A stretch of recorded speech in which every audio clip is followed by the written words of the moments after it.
Assalamualaikum warahmatullahi wabarakatuh. Perkenalkan, nama saya Fauzia Nur dengan NIM 2101052046 dari kelas 3B Divika Teknik Telekomunikasi. Baiklah, di sini saya akan menjelaskan tentang blok diagram 2G, 3G, dan 5G untuk memenuhi penilaian ujian tengah semester radio akses. Di sini ada yang pertama blok diagram 2G. Bisa kita lihat bersama-sama ini adalah blok diagram 2G.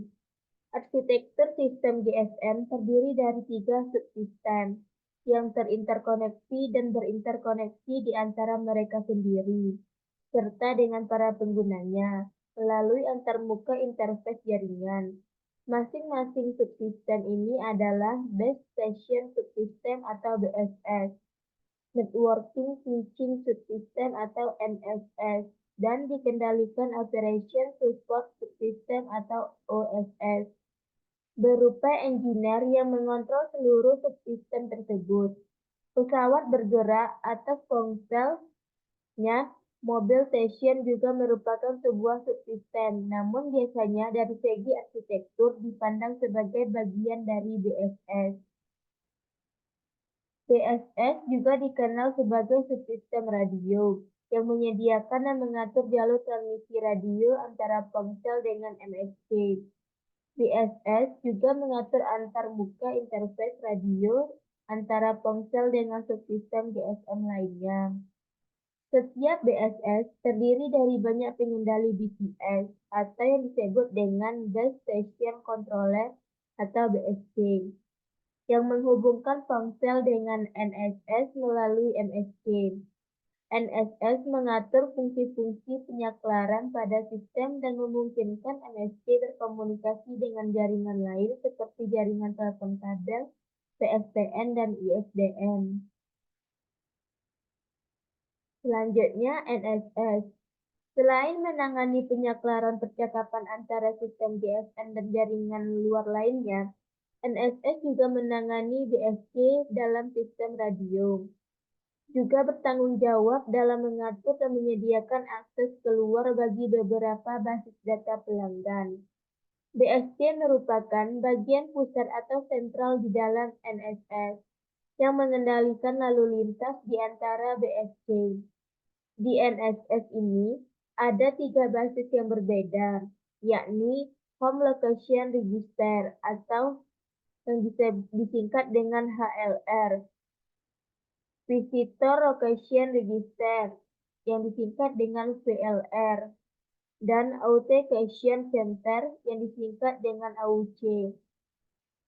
HLR merupakan basis data di MSC yang berisi informasi pelanggan dan informasi setiap pengguna yang berlokasi dan terdaftar dalam sistem GSM di kota tempat MSC tersebut berada. Setiap pelanggan GSM mendapat sebuah identitas yang disebut International Mobile Subscriber Identity atau IMSI. Identitas yang berupa angka ini digunakan untuk mengidentifikasi tempat pengguna terdaftar di suatu MSC. Selanjutnya, blok diagram 3G. Bisa kita lihat bersama-sama, ini adalah blok diagram 3G.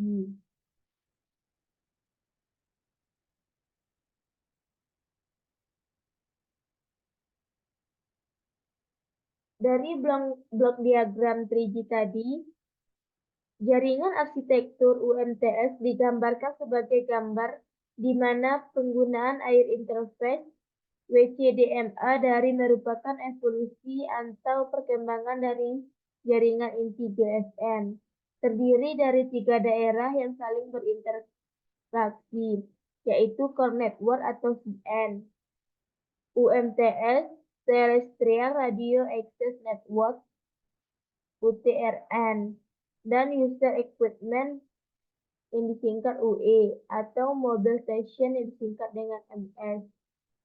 Core Network dibagi dalam daerah sirkuit switch, dan paket switch. Beberapa elemen dari sirkuit switch adalah Mobile Service Switching Center, merupakan interface yang menangani MS untuk menangani sirkuit switch data. Gateway MSG atau GMSG merupakan gerbang penghubung antara UMTS dan jaringan luar sirkuit switch seperti PSTN, Visitor Location Register atau VLR, dan Gateway MSG. Elemen paket switch adalah Serving GPRS Support Node atau SGSN, merupakan interface yang berfungsi sama dengan MSG, tetapi digunakan untuk layanan paket switch dan gateway GPRS Support Node atau GGSN, merupakan gerbang yang menghubungkan UMTS menuju jaringan paket switch. Beberapa elemen jaringan yang lain seperti HRR dan AUC digunakan bersama oleh kedua daerah tersebut. Arsitektur CN dapat berubah ketika terdapat layanan atau fitur yang baru. Sambungan. Transfer data di dalam jaringan inti didukung oleh GGSN, Gateway GPRS Support Node, dan SGSN, Serving GPRS Support Node.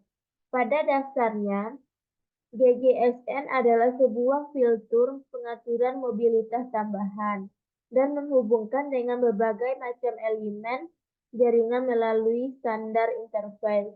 Pada jaringan ini, GGSN merupakan interface fisik yang terhubung ke jaringan paket data internal, misalnya internet. SGSN menangani pengiriman paket dari dan ke terminal-terminal mobile. Masing-masing SGSN memungkinkan untuk mengirimkan paket ke terminal di dalam service area. GGSN dan SGSN dapat mengirim data dengan kecepatan hingga 2 Mbps.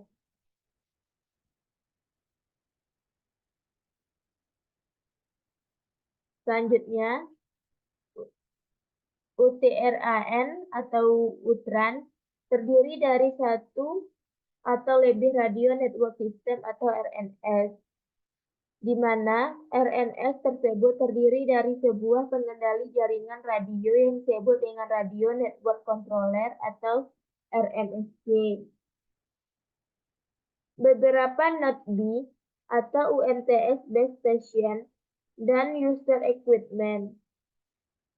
UTRAN terhubung pada bagian Core Network atau CN melalui interface LU dan menggunakan interface loop untuk mengontrol node B. Sedangkan interface loop yang menghubungkan antara RNSC berfungsi untuk mengatur terjadinya soft handover di antara RNC tersebut. RNC berfungsi untuk mengendalikan sumber-sumber radio dari beberapa node B. Fungsinya serupa dengan BSC dan GSM. RNC juga berperan penting untuk mengontrol radio resorsi UTRAN, seperti power control atau VC atau hydrophile control atau HC, di mana sebagian di antaranya terdapat pada bagian RNC. BS di UMTS disebut dengan node B. Node B pada jaringan ini sama seperti pada GSM Base Station atau BS per BS. Merupakan unit untuk sistem pengirim dan penerimaan radio dari sel. Node B menunjukkan proses dari air interface yang digunakan WCDMA meliputi channel coding, interleaving, rate adaptation, dan spreading. Node B juga memungkinkan terjadinya soft handover dan power control. Selanjutnya, blok diagram 5G. Bisa kita lihat bersama-sama. Ini adalah blok diagram 5G. Penjelasannya, 5G Core Network 5G pada arsitektur sistem 5G di antara mempunyai beberapa NF. Beberapa di antara terlihat sangat mirip dengan fungsi yang sesuai di Core Network generasi sebelumnya.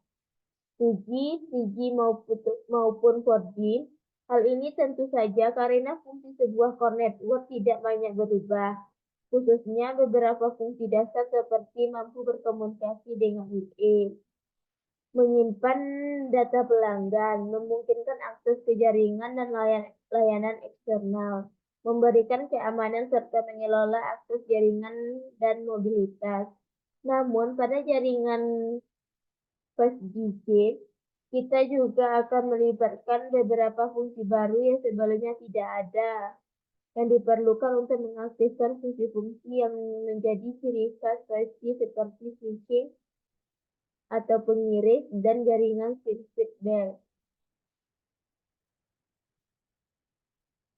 Sambungannya, kita dapat melihat bahwa bagian dari arsitektur terlihat seperti LTE atau 3G, baik dengan node-nya maupun interface-nya, hanya saja di bagian 5G control plane memiliki bus dan interface berbasis layanan yang ditunjukkan oleh fungsi masing-masing elemen. Ini yang disebut dengan arsitektur berbasis layanan atau service based arsitektur atau SBA. Pada SBA, satu fungsi jaringan control plane, misalnya SNF, memungkinkan setiap NF lain dapat mengakses layanan yang ada di NF lainnya.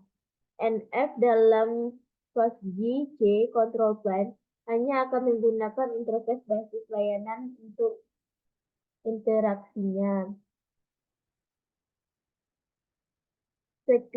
Sekianlah penjelasan dari saya. Kalau ada salah, saya mohon maaf. Assalamualaikum warahmatullahi wabarakatuh.